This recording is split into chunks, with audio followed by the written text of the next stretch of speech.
Halo Church, good morning and happy Sunday. Senang saya Pastor Daniel Kapanto bisa menjumpai Anda dalam online service kita hari ini tanggal 12 Juli 2020. Dan secara khusus saya menyambut untuk semua saudara yang baru pertama kali join dalam online service kami. Kami percaya kita semua, saudara semua akan diberkati oleh Tuhan. Sebelum kita mulai online service kita hari ini, ada beberapa informasi yang perlu kami sampaikan. Ikuti terus info terupdate mengenai Gereja AFJF Kudus melalui sosial media kami di Facebook, Instagram, dan YouTube. Jangan lupa untuk subscribe dan tekan lonceng supaya saudara mendapatkan notifikasi dari YouTube setiap kami mengupload video terbaru. Aktivitas kantor AFJF Kudus sudah beroperasi seperti biasa dan tentunya dengan protokol kesehatan. Namun, untuk kegiatan ibadah dan doa malam masih libur sampai batas waktu yang belum ditentukan. Jemaat juga dapat memberikan perpuluhan dan persembahan dengan cara mentransfer ke rekening Bank BCA 031 2210 299. Terima kasih buat segala bentuk persembahan yang telah diberikan. Sebagai wujud kepedulian terhadap sesama, gereja kita juga terlibat aktif membantu saudara-saudara kita yang membutuhkan bantuan melalui AFJF Peduli. Untuk informasi lebih lanjut, dapat menghubungi Ibu Mei di nomor 0858 6691 0075. Jangan lupa juga untuk mengikuti live worship setiap hari Senin sampai Sabtu jam 9 malam di akun Instagram Pastor Daniel Kapantau @danielkapantau75. Jemaat juga bisa menghubungi hotline service di nomor 0822 4242 6088 jika saudara membutuhkan informasi lebih lanjut terkait Gereja AFJF Kudus. Itulah beberapa pengumuman yang perlu kami sampaikan kepada saudara semuanya. Dan Bapak Ibu yang dikasihi oleh Tuhan, hari ini semua kita akan dilayani dalam pemberitaan firman Tuhan oleh Pastor Indra Puspa dari AFJF Semarang. Saya percaya setiap kebenaran firman Tuhan yang akan nanti disampaikan akan memberkati kita semua dan akan membuat kita terus mengalami pertumbuhan dalam iman, semakin dewasa di dalam Tuhan. Mari kita akan berdoa untuk menyerahkan online service kita di hari ini. Bapa, kami mengucap syukur untuk kesempatan di mana kami semua, dimanapun kami berada, mengikuti online service hari ini. Kami berdoa Engkau memberkati setiap pujian yang akan kami nyanyikan bersama-sama sebentar dari manapun kami berada. Kami berdoa setiap firman yang akan disampaikan sebentar oleh Pastor Indra juga memberkati kami semuanya. Dan sungguh kami percaya bahwa dalam online service kami hari ini, kami semua akan dikuatkan. Kami semua akan dilawat oleh Tuhan. Kami akan mengalami terobosan. Kami akan mengalami lawatan Tuhan dimanapun kami berada. Terima kasih ya Bapa, terima kasih ya Tuhan Yesus sumber kekuatan kami. Kami siap untuk memuji dan menyembah Tuhan dan mendengarkan firman Tuhan. Dalam nama Yesus, haleluya. Amin. Shalom Bapak Ibu, Jemaat AFJF Kudus. Saya percaya Tuhan ada di tengah-tengah kita semua dan akan melawat kita semua dimanapun kita berada. Dia senantiasa menyertai perjalanan hidup kita dan percayalah kita tidak akan goyah menghadapi apapun juga. Kami mengucap syukur Tuhan pagi hari ini kami boleh di tempat ini menyembah Engkau, memuji Engkau Allah yang hidup. Kami mengucap syukur Tuhan berkati ibadah kami dari awal pertengahan sampai akhirnya hanya di dalam nama Tuhan Yesus kami berdoa dan mengucap syukur. Haleluya. Amin.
kasih Tuhan, ada kalanya kita mengalami saat-saat di mana kita kehilangan pengharapan, kita kehilangan kekuatan di hidup kita. Tapi kita harus bersyukur bahwa kita mempunyai Bapa yang setia, Bapa yang tidak pernah meninggalkan kita sampai akhir hidup kita. Yesus.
Minggu ini saya akan bicara tentang the pattern atau pattern, pola yang Tuhan kerjakan dalam kehidupan kita. Mari kita buka kitab Roma pasal yang ke-12 ayat yang pertama dan ayat yang kedua. Firman Tuhan berkata demikian, karena itu saudara-saudara, demi kemurahan Allah aku menasihatkan kamu supaya kamu mempersembahkan tubuhmu sebagai persembahan yang hidup, yang kudus dan yang berkenan kepada Allah. Itu adalah ibadahmu yang sejati. Janganlah kamu menjadi serupa dengan dunia ini, tetapi berubahlah oleh pembaharuan budimu, sehingga kamu dapat membedakan manakah kehendak Allah, apa yang baik, yang berkenan kepada Allah, dan yang sempurna. Mari kita berdoa. Tuhan, kami bersyukur karena anugerah-Mu dalam hidup kami. Tuhan yang terus menuntun kami hari lepas hari, minggu lepas minggu, bulan lepas bulan, dan biarkan hari ini kami terus bisa beribadah kepada Tuhan, meskipun lewat online streaming dimanapun kami berada. Firman Tuhan bicara buat kami, supaya untuk memasuki masa yang baru dalam kehidupan ini, kami boleh menemukan pola yang terbaik. Kami boleh menemukan hikmat Tuhan untuk kami menjalani hari-hari ke depan. Dalam nama Tuhan Yesus kami berdoa. Amin. Beberapa minggu-minggu terakhir ini atau bulan-bulan terakhir ini tepatnya, saya sering sekali nonton film-film Korea. Yang dulunya saya jarang banget untuk nonton film Korea, tetapi di minggu-minggu ini atau bulan-bulan ini tepatnya saya cukup sering nonton film-film Korea. Tapi saya tidak nonton film serialnya. Saya cenderung nonton film lepasan, satu film, dan satu film. Dan saya menemukan beberapa film cukup menarik. Dan beberapa minggu yang lalu saya nonton sebuah film yang berjudul Divine Move. Dan film ini disutradarai atau didirektori oleh Jo Bong-gu. Dan dibintangi oleh seorang aktor Korea yang sangat terkenal. Yang sebetulnya ketampanannya mirip dengan saya lah, beda tipis Bapak Ibu. Yaitu Jung Won-sung. Dan film ini menceritakan bagaimana Ju Won-sung adalah seorang yang pemain caturnya China atau pemain caturnya Korea yang warnanya hitam putih yang disebut dengan baduk. Film ini dimulai satu kali dia senang sekali main baduk, mengalahkan beberapa orang, dan satu kali dia dipaksa oleh kakaknya untuk bermain dengan taruhan yang sangat besar. Nah, di dalam taruhan itu akhirnya mereka kalah karena ternyata pihaknya lawan punya monitor untuk berbicara kepada orang yang bermain baduk dengan mereka. Dan karena mereka kalah, kakaknya akhirnya dibunuh, dan pria ini, aktornya Ju Won-sung ini akhirnya harus cedera. Dan kemudian dia dipenjara karena tuduhan membunuh kakaknya sendiri. Dan singkat cerita, dikeluar dari penjara, dan di dalam penjara pun dia berlatih baduk ini dengan sangat baik. Nah, inti dari permainan ini saya melihat bagaimana seorang pemain baduk betul-betul harus mencerna langkah-langkah yang dibuat oleh lawannya. Dan satu kali Ju Won-sung ketemu dengan seorang pemain baduk anak-anak. Dan dari pola yang dia lihat ini bukan pola orang yang biasa bermainkan. Kenapa? Karena semua orang kalau bermain punya pola tersendiri. Ada pola untuk menyerang, ada pola untuk bertahan, ada pola untuk memancing umpan supaya lawannya masuk dalam jebakan mereka. Dan satu kali Ju Won-sung ini sangat kaget, kenapa? Karena seorang lawannya bermain tanpa pola. Bermain seadanya, bisa ke kanan, bisa ke kiri, bisa menyerang, bisa bertahan, kadang-kadang memancing, kadang-kadang gak mau masuk dalam perangkap. Ternyata yang main baduk itu adalah seorang anak yang sangat-sangat pintar. Nah, dia berkata pola sang anak sangat berbeda dengan pola-pola pemain-pemain yang lain. Nah, saya berpikir bahwa segala sesuatu itu punya pola, punya pattern dalam kehidupan kita. Ketika kita bekerja, ketika kita membangun keluarga, ketika kita membangun bisnis, segala sesuatu itu ditentukan oleh polanya. Demikian juga seorang tukang jahit. Sebelum mereka membuat sebuah baju yang sangat bagus, mereka harus membuat polanya. Sebelum sebuah bangunan gereja seperti gereja kita berdiri dengan baik, mereka buat polanya. Atau mereka buat desainnya, mereka buat struktur bangunannya, mereka buat blueprintnya. Dan dari blueprintnya biasanya kita sudah bisa melihat gambaran apa yang akan dibentuk seterusnya. Oleh sebab itu yang penting dalam kehidupan kita, pola itu penting. Dan pola itu sangat penting ketika kita akan membuat segala sesuatu. Nah, dalam dunia pekerjaan, pola itu sering disebut dengan planning. Bagaimana kita merencanakan segala sesuatu untuk ke depan dalam kehidupan kita. Planning buat keluarga kita, planning buat pekerjaan kita, bagaimana kita membuat segala langkah-langkah yang lebih baik ke depan. Nah, hari ini saya ingin katakan buat Bapak Ibu, planning itu penting. Seringkali orang nggak mau merencanakan segala sesuatu sebelum mereka melakukan sebuah tindakan. Orang cenderung melakukan tindakan tanpa membuat planning yang matang dalam kehidupan mereka. Seorang berkata memberi waktu 1 jam untuk merencanakan, berarti menghebat 10 jam waktu untuk melakukannya. Sekali lagi dia berkata bahwa memberi waktu 1 jam untuk merencanakan segala sesuatu, berarti kita menghemat 10 jam waktu ketika kita melakukannya. Saya nggak tahu hari-hari ini berapa banyak kita terjebak dengan pola ini. Kita cenderung melakukan segala sesuatu, nanti udah kebentur baru kita buat planning yang lain. Udah kebentur baru kita buat program yang lain. Tanpa kita perlu duduk diam, kemudian planning, merencanakan segala sesuatu. Kalau dalam permainan baduk kita harus mengenali dulu teknik permainan lawan kita, ngikutin pola-polanya dia, baru kita menyusun pola berikutnya. Nah, planning itu ternyata sangat penting dalam dunia pekerjaan atau dalam dunia usaha. Seseorang pernah menuliskan planning itu adalah kemampuan untuk memprediksi. Bagaimana kemampuan kita untuk memprediksi perekonomian, memprediksi pekerjaan, memprediksi apa yang akan terjadi dengan kehidupan anak-anak kita, memprediksi tentang pendidikan anak-anak kita. Nah, planning itu juga kemampuan untuk mengukur. Bagaimana kita bisa mengukur kekuatan kita, mengukur finansial kita, mengukur keadaan kekuatan mental dari anak-anak kita. Kemudian planning juga adalah kemampuan untuk menyusun. Menyusun segala sesuatu yang berkaitan dengan apa yang akan kita capai. Planning itu juga kemampuan untuk mengantisipasi. Makanya dalam dunia pekerjaan, dunia permainan, dunia olahraga, orang selalu membuat planning antisipasi.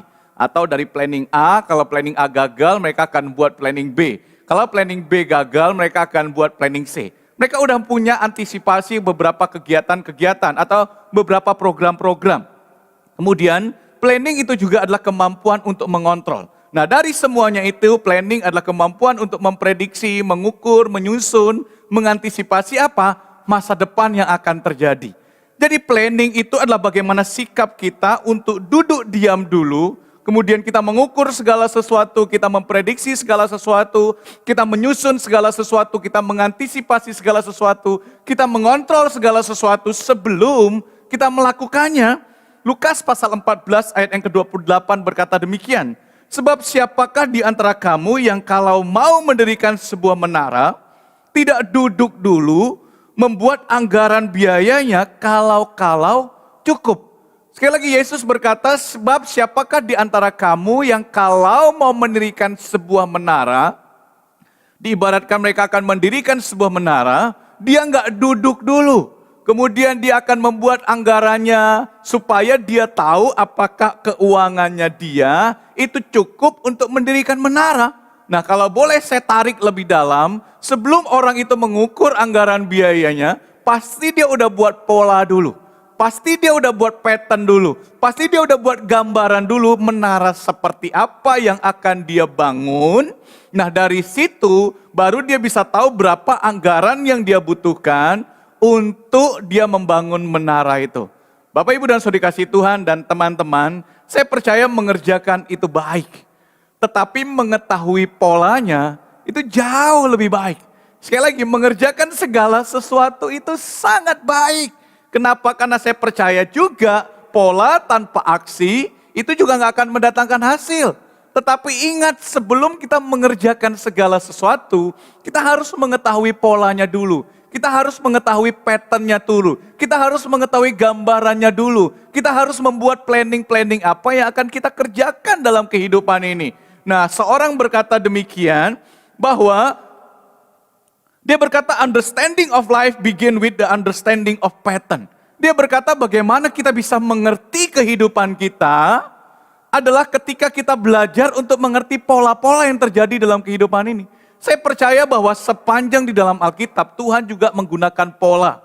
Dari dalam Kejadian, dan kalau kita memperhatikan pola yang iblis gunakan untuk menjatuhkan kita juga sama. Selalu dimulai oleh keinginan mata. Waktu dia menggoda Adam, dia berkata, menggoda Hawa, dia berkata, bukankah buah itu baik? Dari keinginan mata, keinginan daging, dan keangkuhan hidup.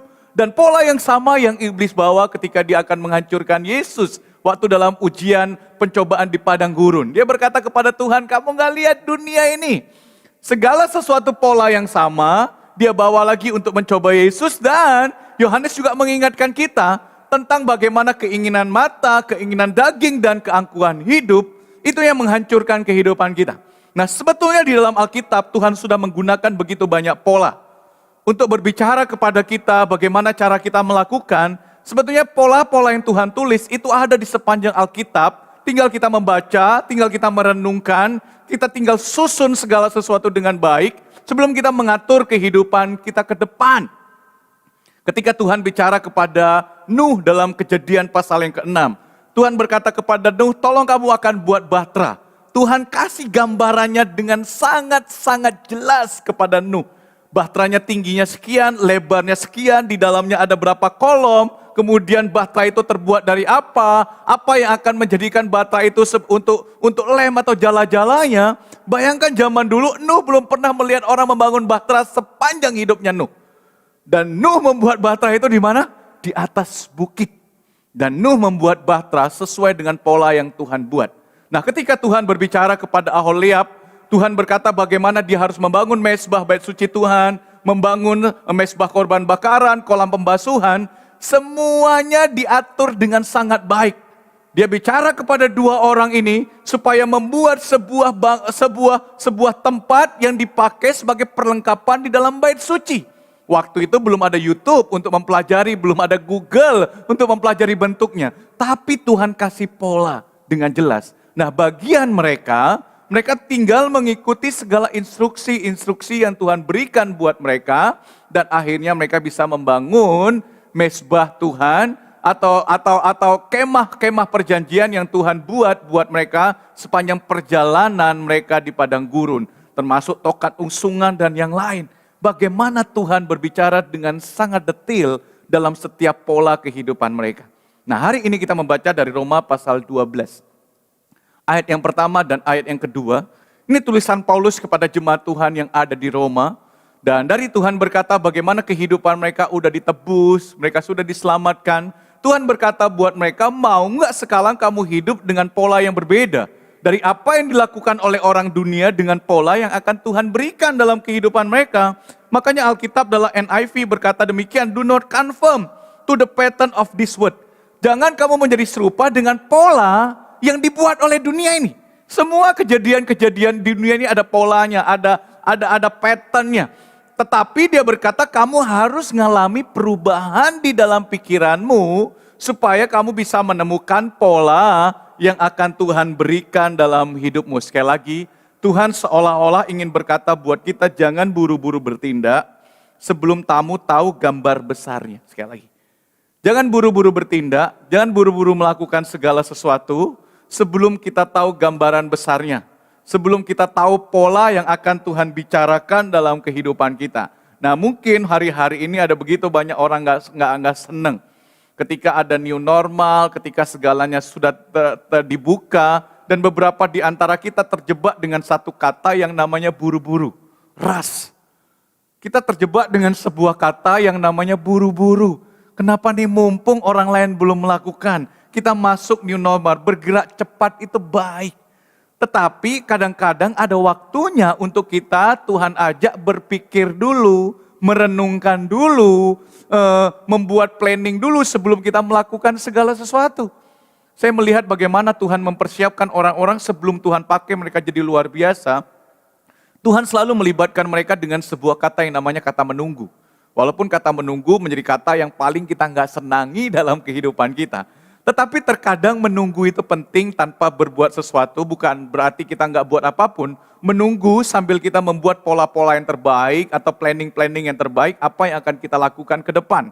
Nah, di masa-masa kita menunggu, kita minta hikmat daripada Tuhan, kita minta renewing mind daripada Tuhan dalam kehidupan kita, supaya kita mengerti apa yang akan kita lakukan di masa-masa ke depan. Nah, mungkin walaupun kita semua udah masuk masa-masa new normal, mungkin waktunya hari-hari ini untuk kita berpikir ulang. Saya ingin kasih gambaran beberapa hal buat Bapak Ibu, mau nggak di masa-masa ini kita rethinking? Kita restruktur, kita reschedule, kita reprogram, rekomitmen dalam keluarga kita, dalam kehidupan kita, dalam bisnis kita, dalam pelayanan kita. Nah, seringkali kata re itu orang nggak suka. Tapi masa-masa ini sepertinya kata re itu penting dalam kehidupan kita. Mau nggak kita berpikir ulang tentang kehidupan? Apakah hari-hari ini kehidupan yang kita jalani udah menjadi kehidupan yang lebih baik. Di masa-masa ini ada satu sisi yang bahagia dalam hidup saya memiliki waktu kesempatan untuk berolahraga. Di masa-masa lalu saya nggak punya sangat banyak waktu untuk olahraga. Saya merenungkan bahwa waktu-waktu lalu saya menggunakan hidup saya sangat tidak baik. Makan kadang-kadang sembarangan, nggak penting jam, semua makan, apapun dimakan. Katanya orang selama yang masih bisa berkaki 4, semua boleh dimakan. Kecuali kaki meja katanya. Semua yang merayap boleh dimakan.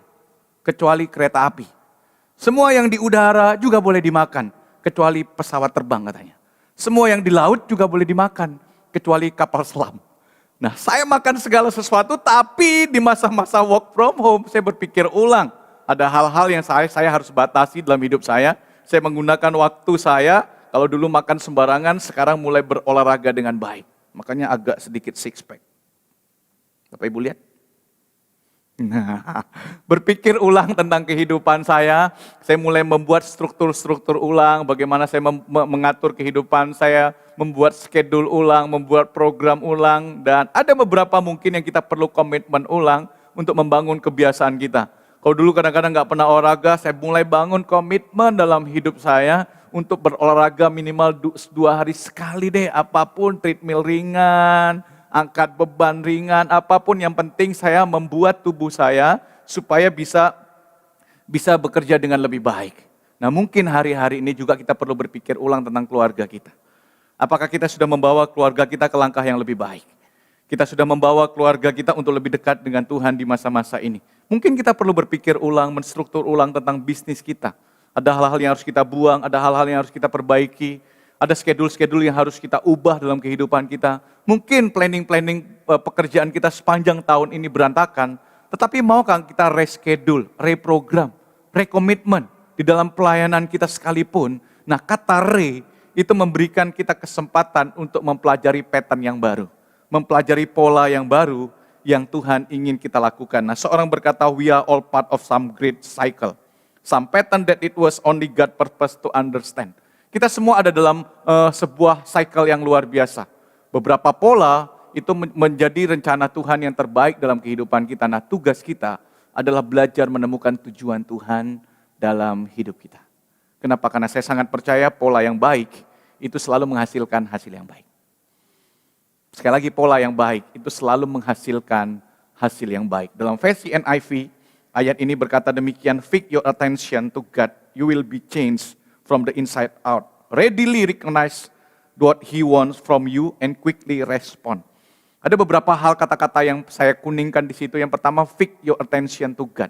Mau gak kita hari-hari ini memberikan atensi kepada Tuhan yang lebih besar di masa-masa menunggu ini? Kenapa waktu kita memberikan atensi kepada Tuhan yang besar, maka Tuhan akan mengubahkan kehidupan kita tuh dari dalam keluar. Dan yang kedua dia berkata belajar untuk mengenali apa yang Tuhan mau, dan setelah tahu apa yang Tuhan mau, baru kita quickly respond. Tapi jangan kita memberikan quickly respond dulu sebelum kita tahu apa yang Tuhan mau dalam kehidupan kita. Nah di ayat yang sebelumnya dia berkata demikian, persembahkanlah tubuhmu menjadi persembahan yang hidup. Mari hari-hari ini di masa-masa kita menunggu, mari kita membangun kehidupan kita doa yang lebih baik. Kita belajar mempersembahkan hidup kita, mempersembahkan keinginan kita, mempersembahkan pola-pola, mempersembahkan rencana-rencana kita kepada Tuhan. Kenapa? Karena doa membuat kita mampu menyelaraskan polanya Tuhan dengan polanya kita. Doa membuat kita mampu menyelaraskan apa yang Tuhan mau dengan apa yang kita inginkan dalam kehidupan kita. Doa membuat kita mampu menyelaraskan pola yang Tuhan inginkan dengan apa yang kita inginkan dalam kehidupan kita. Dan yang kedua, doa memberikan kekuatan untuk kita berjalan di dalam pola yang Tuhan ingin kita lakukan. Nah, doa itu memberikan kekuatan untuk kita berjalan di dalam pola yang Tuhan ingin kita untuk lakukan dalam kehidupan kita. Saya percaya kalau kita udah tahu apa yang menjadi pola yang Tuhan inginkan untuk kita lakukan, bagian kita tinggal berjalan. Hari-hari ini bangun habit kita kembali untuk berdoa, bangun habit kita kembali untuk mendengarkan kebenaran firman Tuhan. Minggu lalu Pastor Budi bicara tentang factory reset. Bagaimana kita membangun kehidupan kita, mengulang. Factory reset itu artinya mengulang kembali kehidupan kita untuk melihat apa sih sebetulnya yang Alkitab katakan tentang kehidupan kita. Kemarin hari Sabtu minggu yang lalu saya diajak beberapa teman untuk HES. Kita bersama dengan istri, bersama dengan Pastor Budi, dan bersama dengan teman-teman. Kita ngikutin segala macam pola-pola atau jalan-jalan yang udah disiapkan buat kita. Kita ngikuti beberapa saat, kita ngikutin beberapa waktu, dan kita sampai di puncak agak lama, tapi menikmati pemandangan yang indah. Teman-teman bilang, Pastor kayaknya Hesti mirip dengan perjalanan kehidupan kita. Ada yang seneng, ada yang susah, ada yang nanjak, dan hampir membuat kita menyerah. Tapi waktu kita lihat hasilnya di atas, wow, sepertinya semuanya terbayar. Nah teman-teman, kalau kita ngelihat perjuangan kita, ngelihat masalah, kadang-kadang kita nggak tahu apa yang akan kita capai nanti, selalu membuat kita menyerah. Tapi di masa-masa waktu perjalanan itu sulit, Andi Ho yang kebetulan sudah pernah sampai ke sana, dia bilang di sana bagus. Tujuan kita mau ngikutin cuma 2. Yang pertama makan Indomie di puncak gunung, dan yang kedua minum kopi di puncak gunung. Sampai kita bilang gila ya, makan Indomie dan minum kopi jauh banget. Dan waktu kita perjalanan pulang, kemudian hari udah mulai gelap, beberapa kita bawa senter dan ngikutin teman-teman kita. Dan salah satu di antara kita berkata, coba teman-teman yang di belakang perhatikan langkah yang di depannya. Jadi ikutin aja langkah teman yang di depannya supaya semuanya jalan baik. Kebetulan Pastor Budi paling depan. Terus Pastor Budi bilang, enak aja semua yang di belakang ngikutin yang di depan. Terus aku ngikutin jalannya siapa katanya, karena Pastor Budi di depan. Terus saya bilang gini sama Pastor Budi, Pastor, iman itu artinya kita percaya walaupun kita nggak melihat. Nah teman-teman, waktu kita mengikuti perjalanan itu, sebetulnya setiap jalan kan udah punya jalan, bekas jalan yang udah dilewati seseorang. Nah saya percaya Alkitab berkata bahwa waktu kita membaca kebenaran firman Tuhan, Alkitab berkata demikian, firman Tuhan itu adalah pelita bagi kaki kita dan terang bagi jalan kita. Firman Tuhan sudah memberikan pattern, pola yang terbaik. Bagian kita cuma mengikuti setiap kebenaran firman Tuhan yang Tuhan nyatakan dalam kehidupan kita. Corrie ten Boom berkata demikian, if the gospel were truly the pattern of God activity, then defeat was only the beginning.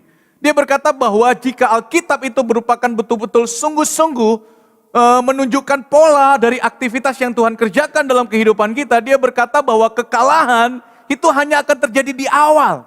Itu artinya waktu kita menjalani aja pertama-tama mungkin kita ngalami benturan, mungkin kita ngalami masalah, mungkin kita ngalami pergumulan, tapi waktu kita terus berpikir ulang, dia berkata bahwa hidup kita nggak mungkin kalah. Kenapa? Waktu kita berjalan dengan kebenaran firman Tuhan pasti yang akan memberikan kemenangan dalam kehidupan kita. Jalan dengan proses Tuhan, jalan dengan patternnya Tuhan, maka kemenangan pasti akan menjadi milik kita semua.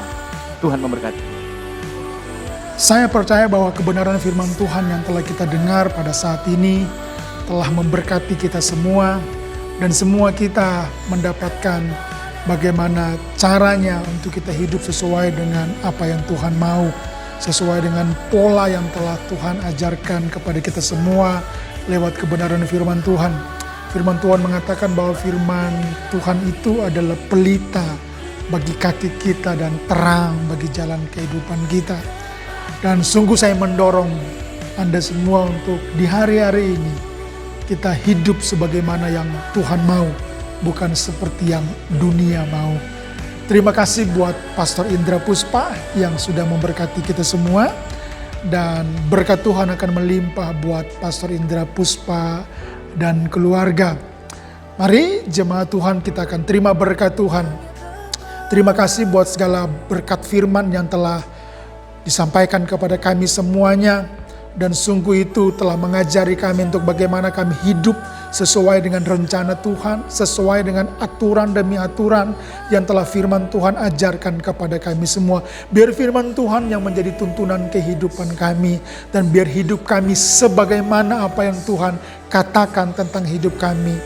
Sebagaimana hidup yang Tuhan inginkan kami hidupi di hari-hari ini. Bukan seperti apa yang dunia mau, tapi seperti apa yang Tuhan mau dalam kehidupan kami. Saudara yang dikasihi oleh Tuhan, segala berkat ini akan datang dan menjadi bagianmu saat firman Tuhan menjadi bagian kehidupanmu dan engkau lakukan dalam hari-hari dalam kehidupanmu. Diberkatilah engkau semua, diberkatilah keluargamu, diberkatilah pekerjaan dan usahamu. Engkau akan melihat di hari-hari ini tuntunan Tuhan menuntun engkau kepada hal-hal yang besar atas kehidupanmu dan keluargamu. Damai sejahtera Tuhan, sukacita Tuhan memenuhi atas kehidupanmu. Engkau yang sakit sudah disembuhkan. Engkau yang lemah sudah dikuatkan. Engkau yang akan membuat keputusan demi keputusan. Tuhan berikan kau pengertian dan hikmat. Sehingga apa yang kau putuskan adalah apa yang datangnya daripada Tuhan. Terima kasih Tuhan. Terima berkat Tuhan. Dan penyertaan Tuhan menyertai kita hari ini, besok, sampai hari Maranatha. Dalam nama Yesus. Haleluya. Amin.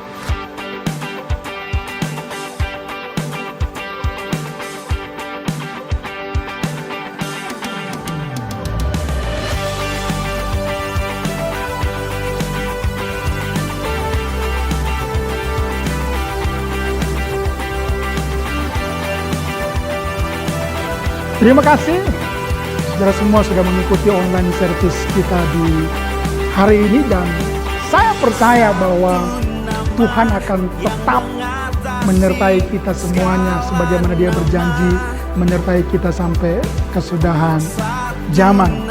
Dan Bapak Ibu yang dikasihi oleh Tuhan, sampai kita berjumpa kembali di online service berikutnya. Saya berdoa kita semua tetap sehat, tetap semangat, dan Tuhan berkati kita semua.